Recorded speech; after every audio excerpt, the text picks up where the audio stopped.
Hi, Oliver. Hi. We're really happy to have you on the podcast today. Can you tell our listeners how old you are? I'm 5. You're You're 5. Okay. And what grade in school are you? Kindergarten. You're a kindergartner? Wow. So you're a kindergartner, Oliver, and you said you're 5. Yes. And in your mind, how long have I been your older sister, Oliver?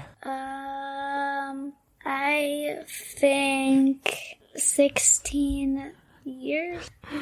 16 years? 16 years? So before you were even born? How old do you think Anna is?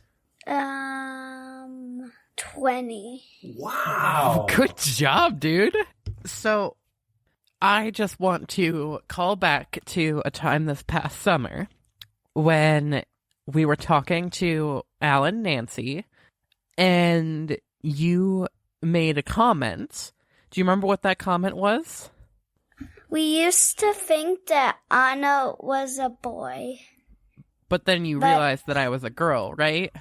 Yeah. Yeah. Then we realized that she was a girl. So, but do you think that maybe Anna has been a girl her whole life, actually? Yes. Yeah. And she just needed to feel comfortable showing that to everybody else? Yeah. So, you know about there are some people who are boys, Mm-hmm. and there are some people that are girls. Mm-hmm. So, if there was somebody in your class who didn't feel like they were a boy or a girl, what would you think about that? They. They is the pronouns they use. Do you think that would be okay? Yeah. Could they still be your friend? Mm-hmm. Oliver, thank you so much for being on our podcast, bud. You're welcome. Nice job. You were awesome. That was my little brother. He has been super accepting of me as a trans individual pretty immediately, I have to say. Like, it took him a little while to get pronouns and stuff right, but he was never, like, offensive or anything about it. Not even a lot of questioning about it either. It was just sort of, it got in his head right away that, oh yeah, this is my sister now. I have to remember to use proper pronouns But, I mean, it really has been incredible. And this is the resiliency of kids and why it's so important to start these conversations right away. And I mean, like, this is just a pure example of kids are not born bigoted or anything. You know, like, that's a top behavior. Yep. Oliver, I came out when he was 3, and he was so accepting, you know, even at that age, before he really was able to process anything substantial, like the whole concept of gender and everything. Just a lot of those questions are things that, honestly, kids should be thinking about. From my perspective as a trans woman, at least, of how do we talk about gender and how do we talk about what to call people and everything, and can we still be friends with people who are not boys or girls? That's exactly right. And using language that's appropriate for being 5 years old or 8 years old or whatever level they're at. With Anna growing up and with Oliver as I'm raising him, I have always tried to use the correct language first and then try to drill down to more manageable bite-sized pieces. So I'm going to use the word gender with Oliver, even though he doesn't have a full idea and won't developmentally for many years. But I want him to know what that word is, and then we use subwords like, okay, well, what about boys and girls? That's a pretty basic societal concept that you're going to get early on. Okay, now let's talk about non-binary people. And he's still trying to grasp that. Like, non-binary is a big word. I can understand how he, in his 5-year-old brain, was struggling to say that. Even if they aren't able to understand boy and girl and non-binary, using even simpler terms, like pronouns, like, well, we've got boys, we've got girls, and we've got theys, or something like that, you know, like, just breaking it down to wherever they're at. I really appreciate you kind of talking about sort of how to talk about this, because I've never raised a kid. Me neither. No, wait. You've raised one and are in the process of raising another, so. No, I appreciate you saying it, because I'm not an expert. At least I believe in starting a thoughtful foundation for your kids so that they can grow up into thoughtful adults. And that doesn't matter what the topic is. That's the philosophy that I've raised my kids by. Well, and like, I have to say, the foundation and logic that you gave me really helped to give me a solid foundation to do my own research and stuff when I was 8 and 12 and be able to educate myself on all of this. And so, yeah, like, it might seem more advanced than what the kids their age are doing or something like that. But honestly, why? We should be educating all of our kids like this, Like, yes, it's not a common thing to be saying non-binary at 5 or something like that, but we can definitely start to move that way, or at least get the understanding of what that means.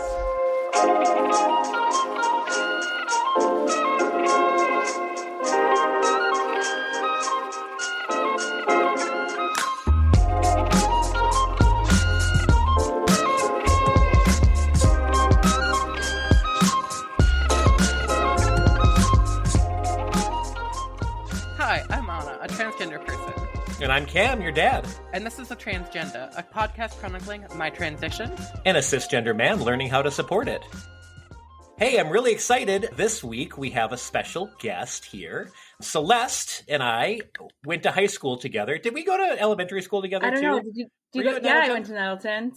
So we've been in each other's circle for most of our lives and have drifted to different parts of the state here. But Celeste is a children's book author and is a relevant topic for our podcast tonight. So I'm going to go ahead and let Celeste introduce herself and we'll roll along here. Hi, I'm Celeste. I'm so excited to be here and to share about the book that I am attempting to self-publish, called As I Am, which has a protagonist who is non-binary. And I'm an early childhood educator, and I have been for the past 15 years, and I'm very passionate about anti-bias education and diverse representation in classrooms. That's so awesome. So what got you interested in that particular area of research and deciding to write this book? So it's twofold. It's personal and it's professional. So I've done anti-bias work in early childhood settings for many years, and something that is just sorely lacking is books about gender. Children and teachers and parents are confused about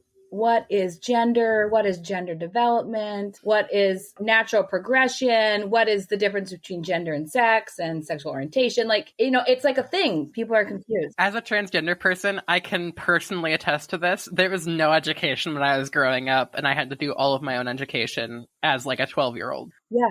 For young children, their stories are never spoken of. Like, they don't see themselves represented in their children's books, in their literature, in their media. And that's kind of erasing their identities, right? And that's, to me, very oppressive for children. And this is for all children. Like, overcoming the gender binary is beneficial for everyone, right? It's hugely beneficial for children who are non-binary and may or may not know of that term, or may not know yet fully that's who they are, right? Because they don't have any stories, because they don't have the language, because they haven't seen it modeled or accepted. And early childhood, you guys, it is so binary. Like, it is Paw Patrol or it is Frozen. You know what I mean? Like, those are kind of like what people have. It's getting a little bit, tiny bit better. But even children's stories, it's really polarizing, right? And so just knowing that there's just so little representation and so little available, and what really kind of put me over the edge of like, okay, this needs to be something that I'm going to work on doing, is when I just dove in to try to find books that had a non-binary protagonist. And I literally couldn't find one book that had a human protagonist. There was one that has like, I'm not sure if I can't remember if it's a hamster or a bear, but there wasn't a human non-binary protagonist. And I was like, that's actually insane. There's no that in 2022, that doesn't make any sense. And so they're starting to get some more for like trans kids. You can find a few, but there's just so like little. Binary trans kids. Yep. Trans kids, like I Am Jazz is a very famous one.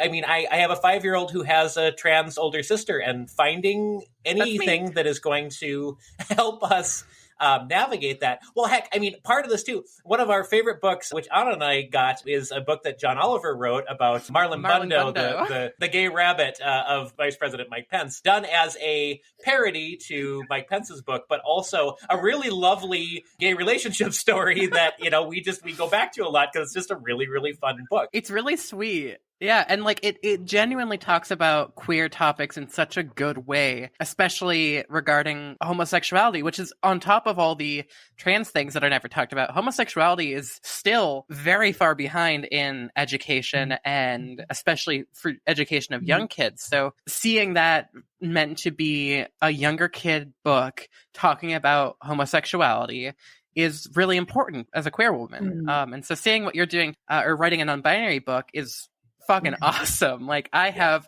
a partner who's non-binary, and I know that they will love to read this book. Giving that education to young kids is so important to me. So I appreciate what you're doing. Yeah. We talk a lot about non-binary erasure in all of this. There's a lot of information about being trans, and there is not nearly as much about supporting non-binary folks. So even that alone is crossing a huge information barrier. And I think just understanding the difference of what gender can mean to different people. And I was thinking about it this morning because the tagline for the book is Beyond the Gender Binary. And there's a number of books that have that name already. And I was like, I don't want to steal that name from somebody else. I hadn't realized that it was a tagline used for so many books. I should have, because I know about these books, but I didn't connect the dots until this morning. And then I was just thinking about the binary and how forces of oppression want to put us all in a binary. You know what I mean? And so gender, either you're hyper masculine or you're hyper feminine, and that's what's tolerated. Either you're black or you're white or you're brown, and that's what's tolerated. Either you're religious or you're atheist, and you know what I mean? But our whole lives are in gray areas. There's nuance on top of nuances, and when you accept the nuances, you can't put people in boxes anymore, right? And you can't other people anymore, and you just kind of you just pull the rug out beneath the people that are trying to maintain power. And you can just accept people for who they are. And so that has been a learning from this book in terms of just me really thinking about what does the gender binary mean? And that's why I think that this book is for all of our freedoms, right? Like it doesn't matter how you identify. It really allows every girl who identifies as a girl to be more free in their masculinity or their femininity. It just allows us to be who we are without shame and without fear, and to feel seen and to feel accepted and to feel loved. Well, and it's such an early age that you're targeting. I mean, I appreciate that what you know as an educator, I think, is that we need to lay the foundation for this before we start learning the societal ways that all of this is talked about. And so I guess this is one of the questions that I had for you tonight, which is, as a parent and as an educator and someone who is writing this book, what should we be telling our kids about the gender binary? Well, first of all, it's not real when it comes to the gender binary. Just saying you can be a girl or you can be a boy or you can be lots of different things, and all of that's fine. I think it starts with sharing that there are multiple representations, right? Just sharing all the representations that are out there, and then asking questions and having it be a place of inquiry. But first, it's a place of comfort. If you don't feel comfortable, it's a lot harder to grow into yourself and to be your authentic self. So making a place of comfort, but also sometimes, we can't be what we never see, right? And so that's why sharing diverse representations and saying that they're all accepted and okay is like the first place to go. Because I guess in my mind, when I'm working with children, I want that child to feel free from oppression. And that's why I do anti-bias work. It's grotesque how much oppression children face on all the different levels because their realities are not spoken of, right? So in the series that I have right now, I'm hoping to make it a series of books. Every child in Kai's classroom will have their own book. And so one of them will be Jessica and her father, or her mother. I haven't decided, to be honest. Maybe you can tell me what you think is better. One of her parents is trans. That will follow her experience, right? And then some of the other experiences might be that they live in transitional housing, because that is an experience that kids have, lots of kids have, and they never see that mirrored back to them. You know what I mean? One of them could have a parent who's in the military, right? One of them could have a parent who's in jail. One of them could be dealing with mental illness. Like, you know what I mean? Like, there's a million different real experiences that kids have that are tough, that children's literature don't touch. And as adults, we're able to have literature that's tough, that helps us heal our trauma and speak our truth. But children, we don't acknowledge, I think, children's full humanity. And so we're not giving them that literature. Honestly, it's really impressive that you're able to talk about these stories in a view that kids can understand, because they don't have that background. They don't have the necessary understanding to connect the nuances between all of society. Yeah, right. And if we can start talking about mental illness to young children, then hopefully that we can start undoing that stigma and understanding what it means to get help. Children are aware that there's people who are without homes or have housing insecurity, right? But if we talk about it from a story of a first person, from a kid that is very similar to them, so that the children readers who are reading it can empathize and understand that person, then we're also helping children see people who have different experiences still have their same humanity, have the same desire for acceptance, have the same desire for fun. So that's sort of the goal for this series, but it all started with this book, As I Am. And I think if I could, I just want to take a moment, because I imagine some of your listeners will wonder, because I didn't share my pronouns. I'm she, her, and I am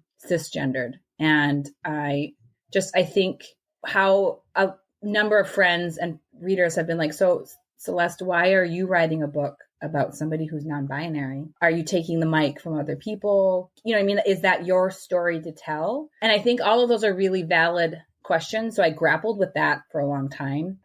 A dear friend of mine, maybe 3 or 4 years ago, switched their pronouns to be non-binary. And I wanted them to write the story or help me. Maybe we could collaborate.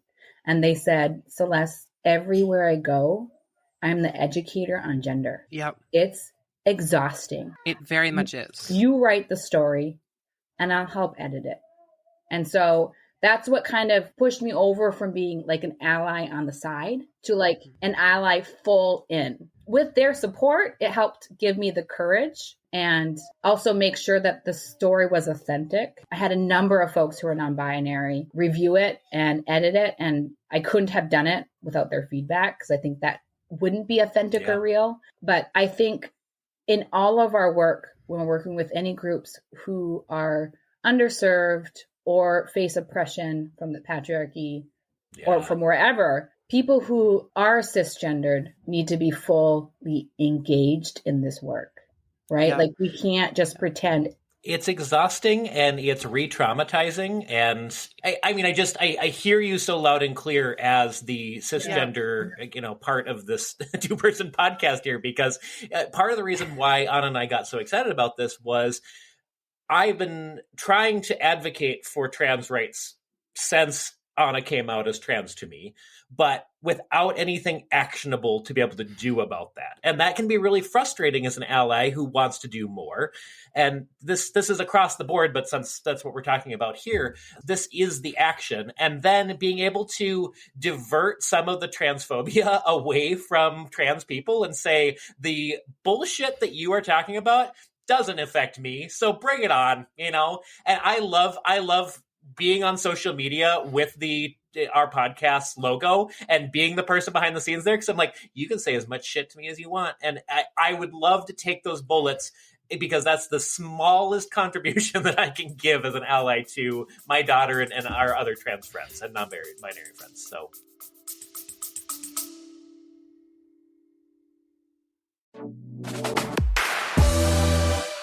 looking for positivity within our community? Then listen to Queer We Are, the podcast where you hear some of the most interesting and successful LGBTQ plus people share uplifting stories, including their definition of success, how they achieved it, and what they learned along the way. Guests include celebrities, activists, politicians, athletes, and many more. Click the link in the show notes and check us out, or go to queerweare.com. If you've been looking for both fun and inspiration, now you know where to find us. Queer We Are.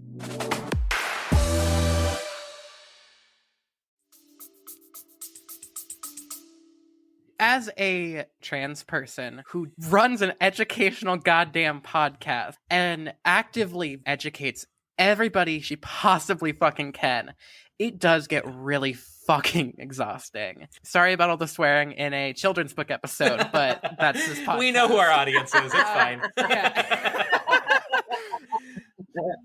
So I do my best all the time that I can to educate and help people understand the things that they need to know about trans people and queer people, and because that is what I've dedicated a lot of my time and resources to. It is traumatizing, and it is a struggle, especially when you are the target of that misinformation or unknowingness. You know, I get misgendered all the time, and it's conversations every single time, and every time it hurts. And so having cis people like you, Celeste, who are taking on the responsibility to educate, and you, my father, who can work behind the scenes occasionally and take some of those bullets for me, like those are really impactful to me as a person who suffers a lot of fatigue from education and fatigue from the hate. You know, I fully endorse cis people and people who are not queer taking on some of that responsibility to educate, because, yeah, you know, it would be best for a trans person who's experienced it to be talking about trans issues. It would be best for a queer person to be talking about queer issues. But also, it's like, there's only so much of us, and we are all fucking busy doing our own things. So having cis people willing to take that on and getting help. So thinking about allyship then in regards to your book, I mean, what do you want educators to do with this? I mean, just reading it, we'll have a conversation guide, just real basic things that you guys are very well versed in, obviously, but which teachers might not be versed in. And I'm hopeful that this book will be educational for kids and for parents, and just kind of like normalizing the lived, authentic experiences that are outside the gender binary, and just opening ourselves up to gender fluidity and not being so scared and frightened of it. And I've been thinking a lot about white fragility as a white person, and recently also about cis fragility, and how cisgendered people, we live, like, I never have to think about my identity because it's the air that I breathe in. It's just affirmed all the time. Writing this book and in my friendships, just like, how am I, one, maybe being defensive? How am I reacting? How much am I really trying to reprogram my brain to use them, their pronouns? You know what I mean? Like, that was part of the motivation for writing the book, is that was challenging for me to switch my pronouns and to use them. I was misgendering my friend a lot, and it caused a lot of anxiety for me. And, you know, just more of my cis fragility right there. So like, having this book introduce them, their pronouns, and just, if you can do that when they're learning language, it's in their foundation of their brain. But right now, how I grew up was such a huge binary that my whole entire brain's architecture is built around the binary. And so I have to do a lot of mental gymnastics to reprogram my brain, which I'm working on doing, and causing a lot of harm unintentionally in the process. But the goal for this book is that if we read it to our children, they use them, their pronouns. It's just a part of their everyday language, right? And it's not something that they have to like undo a lot of harmful learning to be able to be helpful, healthy allies in this world. I mean, Celeste, I'm sure that you, as a biased educator of children, will attest to, it is so important to start these skills and start these conversations, especially in young kids, because that's how society changes. It's not from me, a trans person, talking to other people who are accepting about trans issues. I can only do that so far. It's talking to kids about these issues and talking about, hey, you know, it's okay to be trans, and it's okay to not be trans, but you need to respect trans people. And hey, it's okay that you are what you are and whatever, you know, like, having these conversations with young kids is how we reformat how society is formatted. Yes. And it's just like removing the othering, right? So we are different. Yes. We have different identities. Anna, you're trans, I'm not trans, but you're not so far away. Do you know what I mean? Like, you're no different from me than my best friends are, or my sisters are. But how we've written the narrative, you know, is that we other each other, and we make it so that we lose our compassion for each other. But children don't have this baggage. You introduce it and they fully accept it, right? And so they don't have white fragility. They don't have cis fragility. They don't have it. If we could grow a generation of kids that don't have it, I literally don't know how far humanity can go. Yeah. We don't need to have these oppressive forces. And it is part of human nature to want power. And so we have to be active in how we nurture our children to overcome that and be compassionate and empathetic and find their sense of worth in different ways. But that is not difficult to do, right? It just takes a little intention with how we work with kids. It absolutely does. Absolutely. So you'd offered maybe to read a passage from your book. I think that would be really helpful for us to hear the language you're using. Every morning, Sky looks up at me. She pitter-patters into my room, tail waving in the air. She jumps on my bed and curls up next to me. Purr, she says, as I scratch behind her ears. Sky loves it when we play with toys and share yummy treats. She is afraid when there's a thunderstorm. She feels safest with me, curled under my arms. Sky doesn't care what I look like or how I dress. She loves me as I am.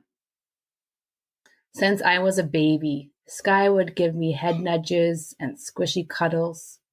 She didn't care if I was a boy or a girl, or neither. Maybe both? You see, I'm non-binary, not a boy or a girl, beyond. Just me. All of my friends say that they are either a girl or a boy, but I don't feel like a boy or a girl. This makes some people confused. Well, you won us over as cat people. So Yeah, I literally had to turn around and look at my cat, who literally does this every day. I mean, beautiful. Like, such a good story. If you are not already backing, and even if you are, please go and continue backing Celeste. This is an amazing story, telling an amazing, helping so many kids understand that it's okay to be different. Tell us about your Kickstarter, since Anna just opened the door for that here. Oh, perfect. Yeah. So self-publishing, it's actually not that expensive to self-publish. And I think it's important that folks know, especially as an ally who is cisgendered, I'm not planning on making any money off of this book.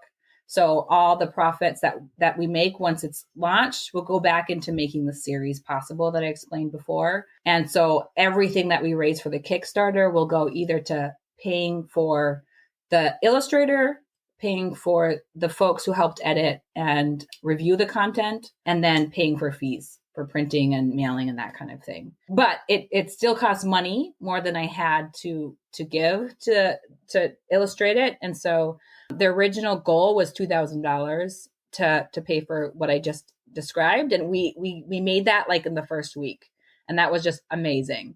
That's fantastic. Yeah. And now I'm hopeful if we can raise a couple more $100, then we'll have enough for me to pay for the illustrator to illustrate a sequel. Awesome. Yeah. And I was looking at your stretch goals here, and it looks like we made it to the first one of 2,500 to distribute books to 25 books to schools and libraries, which is super freaking awesome. That's so awesome. Super awesome. There is an option too, for those listening, that you can order a copy for yourself and order a copy for a school. I just feel like that's part of the whole deal here, is we need to be getting the message out to as many places as we can. So I think that was very wise to offer. Yeah, that was a newer goal. It's like, why didn't I offer this earlier?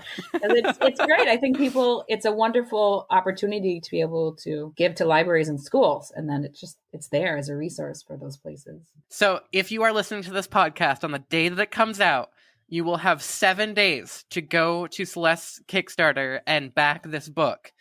We will link it everywhere. So please go and back this book, especially if you have a young kiddo who you want to help educate about non-binary topics, trans topics, what have you, or if you just want to send a book to a library or school to help those kiddos out, or have one for yourself. I'm probably going to order one for myself because it's super freaking awesome. So. It is super freaking awesome. And then when you order a book, some of that money, so it's enough to give you a book and then more of it to go towards publishing the second book. So it's kind of a win-win sort of situation. You can pre-order your books, you can donate a book, and then you're helping us make a sequel. Well, Celeste, I want to thank you so much for being on the podcast today. You're phenomenal. Keep doing great work. And we're really excited for the release of your book. Oh my God. You guys, thank you so much. This was such a joy. I so appreciate your support and giving some air to this Kickstarter and all of the work that you guys do and just literally the joy you bring to the world. It is awesome. I so appreciate it. If you have questions about transitioning or supporting someone who is transitioning and you'd like us to talk about it on the show, please shoot an email to questions@transgendapod.com. Be sure to check out our episode description for links to resources on today's topics, and specifically the Kickstarter link for Celeste's new book, As I Am. Thanks for listening. I've been Cam. I've been Anna. And this has been The Transgenda. Love you all, except the bigots.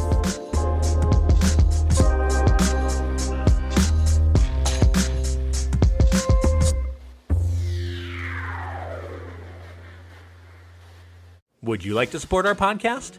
Well, you're in luck. We have a Patreon now.